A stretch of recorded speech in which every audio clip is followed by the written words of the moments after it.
Blog Talk Radio. You're listening live to an edition of ATL Prime Sports. Todd Corder here with you in Atlanta. JJ is out today. Mark Mancini will join me from Los Angeles, along with our producer Wayne from Memphis, Tennessee. Our guest today will be Deshaun Tate, college basketball NBA insider. Deshaun has worked for 92.9 a game here in Atlanta and has excellent insight in regards to the Final Four. It's our March Madness ATL Prime Sports edition. You can get a hold of us all at social media. You can get a hold of myself at Corder Todd. You can get a hold of Mark at Mancini Sports. You can get a hold of Wayne at RWY Jr. And you can get a hold of all of us at ATL Prime Sports. We'll be with you until 1:30 Eastern Time. And Mark, how are you out in Los Angeles? Up, ready to go. Just got done doing a couple of good shows, and, now I'm ready for this show. Run the trifecta on Friday, the Good Friday, they call it this weekend. So, yeah. And I could see you're happy as hell, and we just picked up our sidekick here to join us, in Deshaun Tate. All right. Hey, Deshaun, welcome to ATL Prime Sports. I'm glad you were able to join us. You've got Wayne in Memphis, our producer, Mark in Los Angeles, and me on the other side of the ATL from you. Thank you for joining the show, my brother. It's always great to talk to a friend. Man, I'll say Merry Christmas, because that's exactly what time of the year that it is for me. I appreciate you guys for having me. And I think the slogan is, what's the slogan? The road to the Final Four. Okay, so I'm literally in Tennessee on the road to the Final Four. So I guess it all makes sense. Perfect timing. Oh, you're driving to the Final Four. Okay. Well, that is awesome. Congratulations to you. I did not know that. You surprised me with that. We communicate quite frequently during the week, and, happy Easter to you, even though it's Christmas to you. Happy Easter to you and your family, and happy Easter to everybody out there. Before we get into some questions regarding the Final Four, I thought I'd let everybody know, Wayne, how are you? Memphis, out there in Memphis. This was hilarious. I was listening to a national sports talk radio show this morning, guys, and this caller called in, and he called Gonzaga. He called it Gonzungus. And I tell you what, I was eating breakfast, Gonzungus. I'm like, what the hell is that? I'm dying laughing. He's going on about, Gonzaga's a pretty good team. And, he's saying Gonzungus. And I'm just sitting there going, oh, my goodness, this guy. I mean, everybody, the host, the co-hosts, they're all laughing. They've got tears in their eyes. It's so funny. So anyway, we'll talk about Gonzungus and UCLA in our Final Four questions later on during the broadcast. Before we get to our Final Four questions, and it's an all west of the Mississippi Final Four and the Keys and the X Factor and all that, let's talk about some news and notes in college basketball. Let's talk about, Deshaun, my question to you is a transfer portal. Over 1,500 plus the last count I had. This is a record. Do you see this as a problem in college basketball? What do you think about that? Yeah, I mean, it could easily be viewed as a problem. I don't know. I guess it just kind of depends on who you are and how, in terms of how you view it. It's a lot. I personally feel that there should be more accountability on the kids, on the behalf of the kids. In that same token, when the NCAA is not helping themselves out very much with some of the other things that are going on in college basketball right now. So I see both sides, honestly. I think that it doesn't really help the coaches very much. And depending on the coach, it does help them a lot. For some of these programs like Gonzaga, for, Wichita State and quite a few other programs that typically exercise their option of usage and utilizing the transfer portal, but it's open and available to everybody. It's a different way, it's a different world. But listen, the NBA is starting to look like the transfer portal at this point. I mean, high school, AAU, the grassroots ground level on that circuit is kind of like, you're seeing kids moving all across the country and so forth. And that's on the high school level. It won't be long before it's on the middle school level. So it's just something I think is just something that we need to adapt to, because that could be the new normal, I guess, if there's a such thing. Deshaun, it's Mark out here in Los Angeles. Always nice to hear your great voice and give us the insight on whether it's college basketball or the NBA. My thought is on the Final Four as you're heading down there. I might catch a lot of flack out here in Los Angeles, but I'm not buying the UCLA program at all. I think, it reminds me of Gladys Knight and the Pips. You got one guy, Jurjevich, that can score 28 points, and you got all these other guys just kind of watching him. Tiger Campbell is not a shooter. He drives the lane. And, I think when you look at Mick Cronin, he's a rah-rah guy. He's a good coach and everything. He did wonders at Cincinnati. But I think, Cinderella's going to lose their slipper here tomorrow. I think Gonzaga is going to just punch them from the start like they did with USC, make it 28 straight wins with double digits, and get this thing over to 31-0. Any thoughts to the Gonzaga-UCLA game? Yeah, it's not very often, and everything else. It's not very often that we're looking at UCLA as an underdog or UCLA as, a Cinderella type of deal. Or to say, they've overachieved. I mean, how many times is UCLA going to get to the Final Four and we say that they're overachieving? But listen, Mick Cronin coming over from Cincinnati, taking that job. I remember when he first took it, he wouldn't allow his guys to practice with any type of UCLA representation on, because he felt like they were a little bit too soft. And I'm not trying to, dig in any particular region of the country, but I think that we can all, for the most part, pretty much agree that West Coast basketball is more about skill set than it is probably like toughness and aggression. And I love the fact that he implemented that because it is doing something different for West Coast basketball. Listen, this run kind of reminds me, this is a run we haven't seen from an 11 seed since 2011, by the way, speaking of the number 11, when Shaka Smart took VCU and did it. But kind of reminds me a little bit of George Mason a little bit with the run that they made. They beat Michigan State in the first game and went on to the Final Four, shocked quite a few people. It was pretty surprising in any ways. And they've gotten here because of their defense. And they're still losing, a player or two that they've been missing pretty much all season. But it's not just Johnny Juzang. Listen, if there's a player that's something similar to like a, what was his name from Bradley some years back? Think of the guy's name. But nonetheless, whose name we didn't really know, but then all of a sudden came out of nowhere, put together 2 or 3 good games, and then found himself in the lottery. That's Johnny Juzang for this year. And that may not be lottery. He's probably more like first round, but he certainly does a good job, obviously. And then on top of that, you have Jaime Jaquez, who's doing a great job as well. So they're playing with house money, and they're confident. That's something to be. Where I come from, that's dangerous. When you're playing against somebody who has everything to gain and nothing to lose, that's a dangerous position to be in because they're confident as anyone else.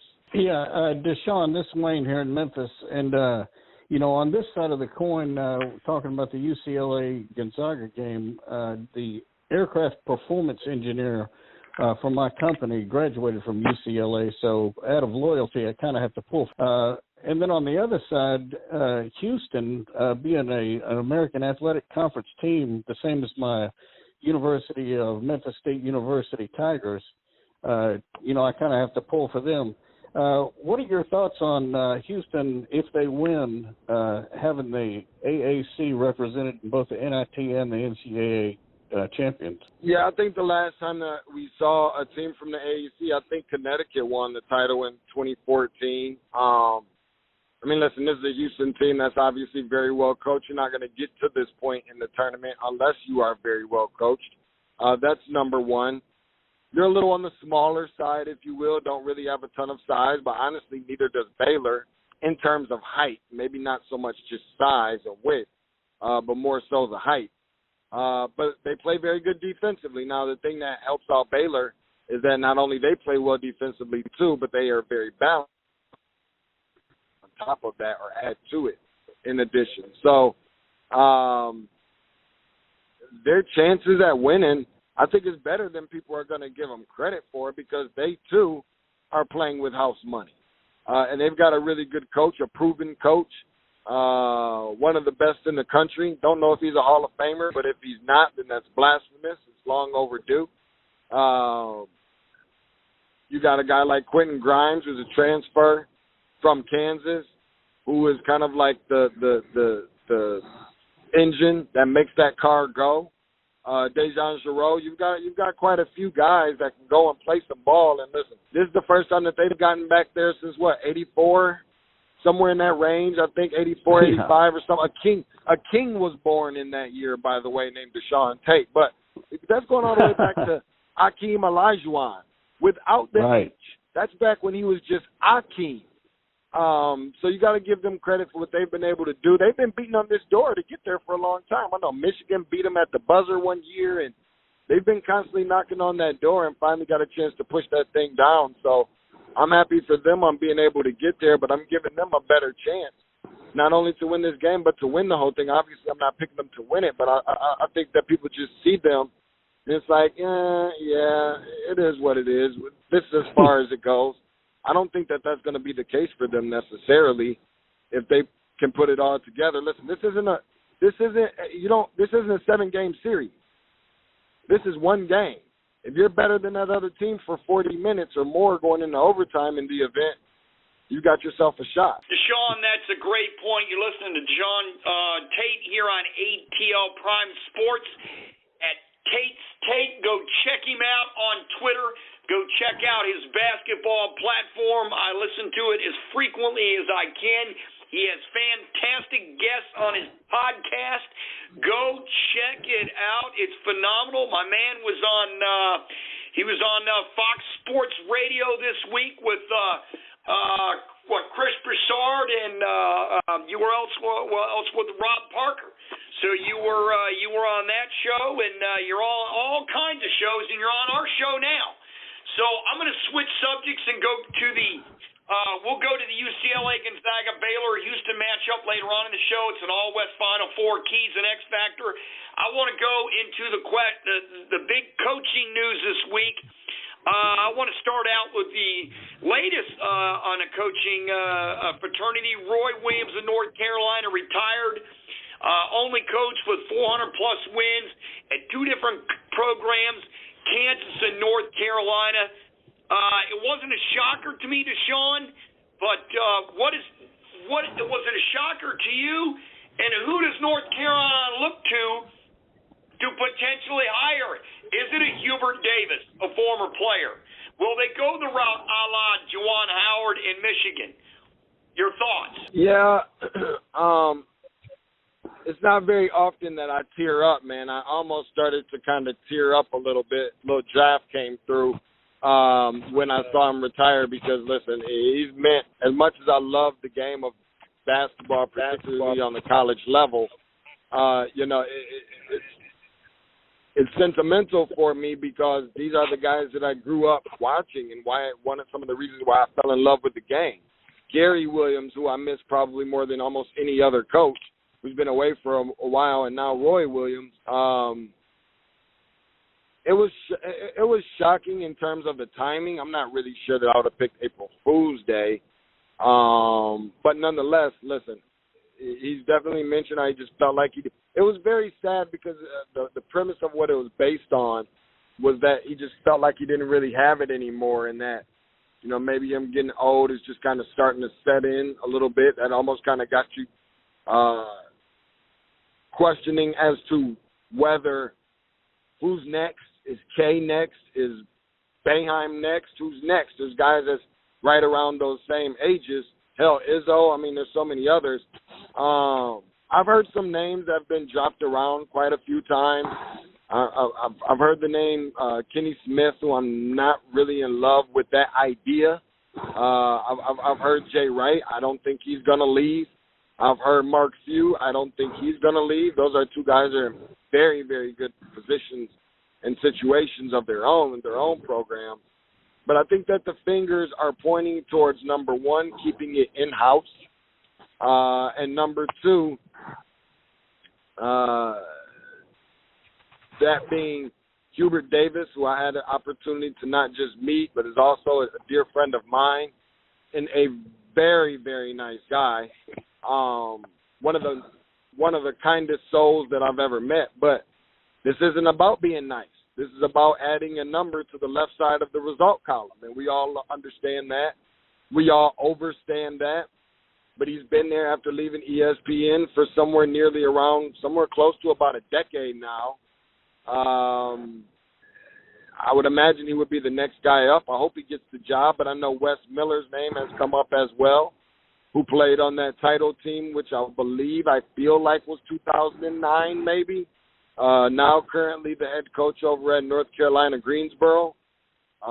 That's the energy in the field, the vibe that I get right now in terms of who would be the next coach. And I think that they're going to make that decision relatively soon. I got a good feeling that they know who they want, but they are going to reach out to some of the other alums and so forth before they make that decision.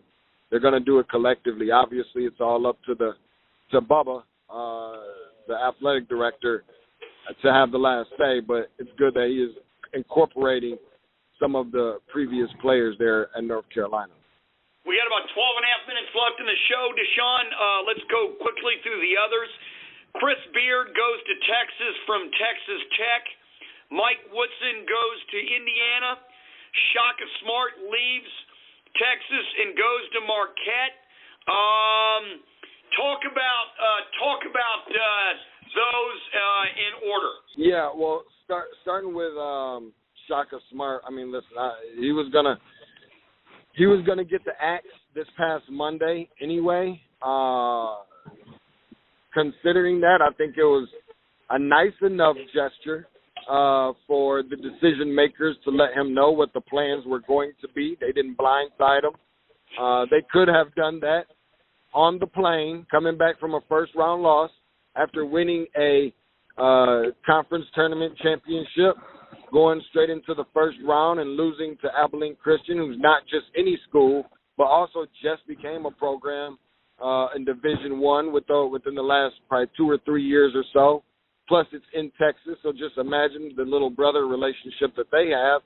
And that was also an Abilene Christian team that shot 29% from the field and 16% from three in that game to win it. And Shaka, I feel like, was already on the hot seat anyway. He had to at least get to the NCAA tournament to extend, and he just hasn't. He didn't feel what they needed. I think he was given a little bit of extra leash, probably, because of the simple fact that it is primarily a football school institution. But if COVID helped anybody last year, probably helped him out with extending it to another year, because it could have been as early as last year. But I definitely want to credit them for giving him a little bit a longer leash to let him know that he needs to go and find something, because they could have just asked him, and I'm really surprised they didn't do that. So him going over to Marquette now, he's from Wisconsin, and that's going to help him out some, I guess, in terms of recruiting, getting some guys from Milwaukee and recruiting Chicago guys as well. As far as Mike Woodson goes, taking the job over at Indiana, I brought Dan Dockich on. I have to make sure I credit him for this, because I knew it, but I didn't really realize it. Every coach from Indiana has been fired. Nobody's left on their own terms. Right. So when you start talking about, Bobby Knight, Mike Davis, Kelvin Sampson, Dan Dockich, Tom Crean, Archie Miller. Nobody's left on their own terms. And I think that's not a good look necessarily, because word gets around about things like that.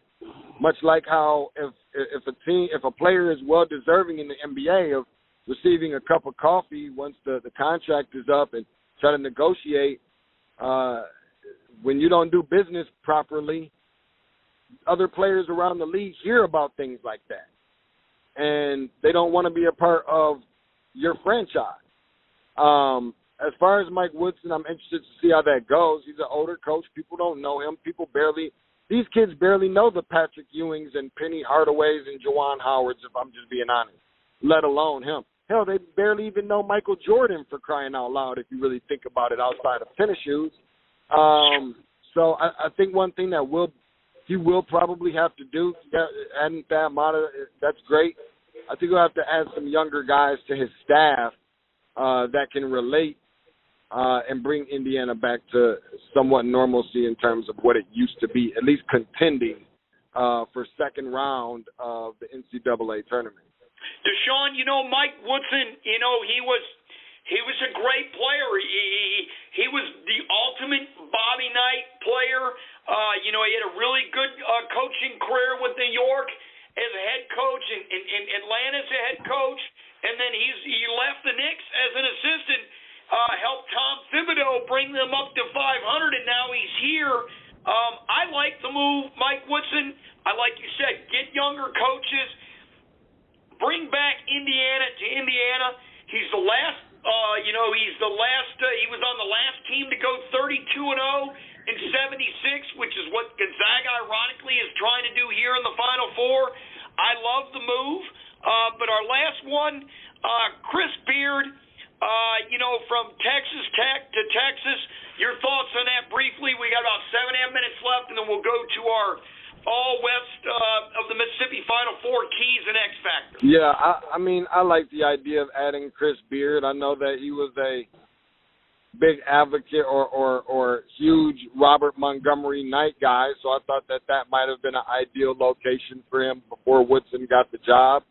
But I like Chris Beard, and he forced me to like him when he put Michigan State out the last time that the Final Four had been played, because they bring that sorry toughness. About that.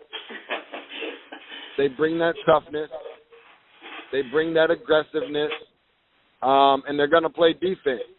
And he's a good recruiter as well.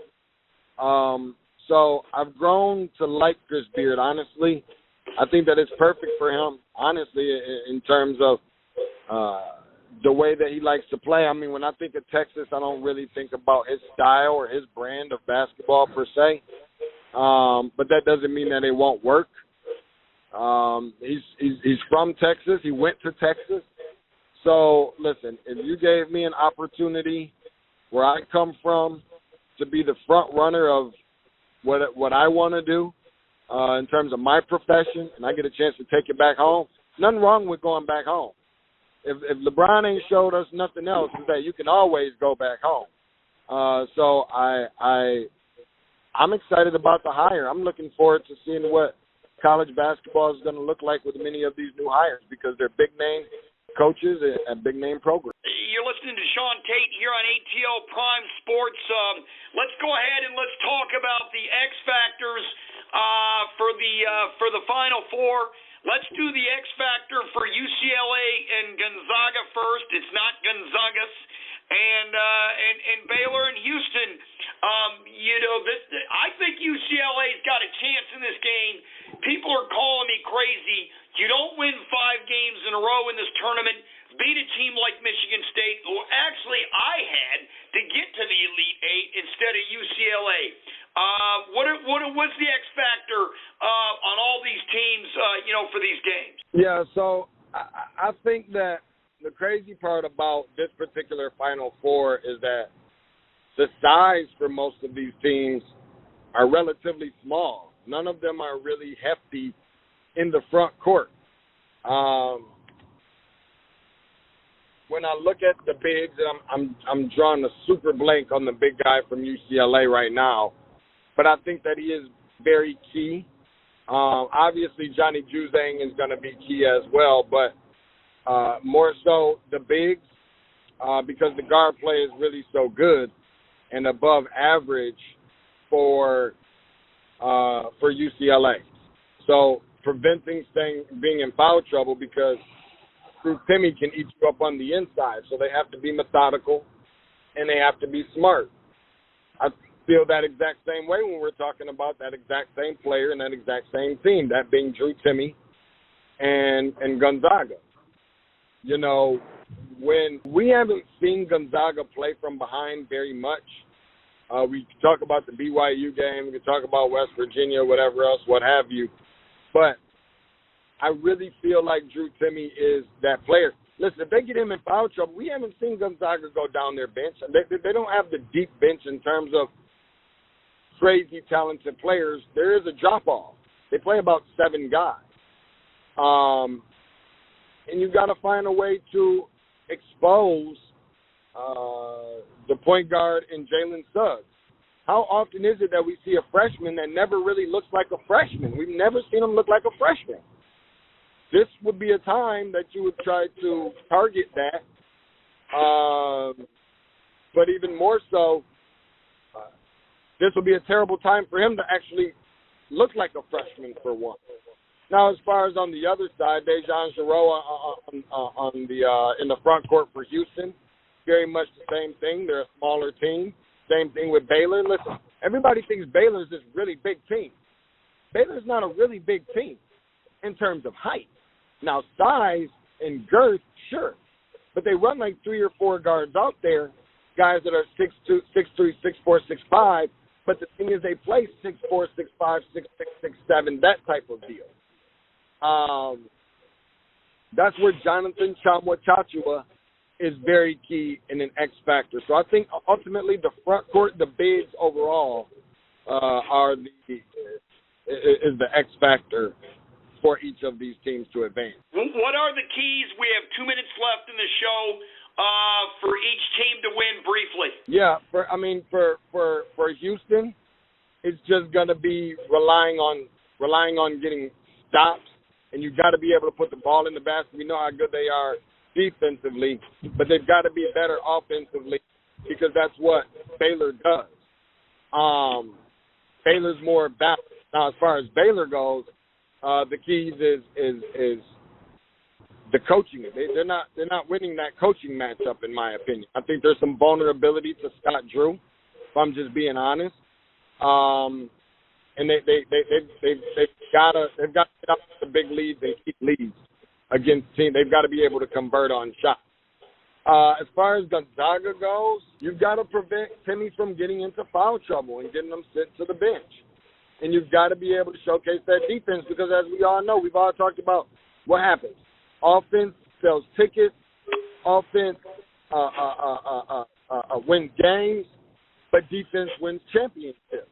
So I'm looking forward to seeing if the defense is going to show up and win them a title. Right. Even more so for that the last team being UCLA, they've got to find a way to get Timme into that foul trouble, and they're going to have to put pressure on these guys. They're going to have to be fearless. They're going to have to be aggressive. There can't be too much trying to – they're going to have to really get after it. They're going to have to really get after it on the defensive end and continue to do that and make shots and be hungry in the front court. You know what, Deshaun? Thanks so much for coming on today. Really appreciate it. Enjoy the Final Four. Have a safe trip to Indianapolis, you and your family. And happy Easter to you, and we'll be talking to you down the road, okay? Hey, thank you guys so much for having me on. I enjoy your platform. I appreciate you for sharing some space. At Take Hoops on the Twitter, TATESTAKEHOOPS. We call it Where Basketball Lives. Thank you guys so much for having me. All right. Thank you, everybody. Happy Easter. God bless. And we'll talk to you next week here on ATL Prime Sports. Have a great weekend, everybody.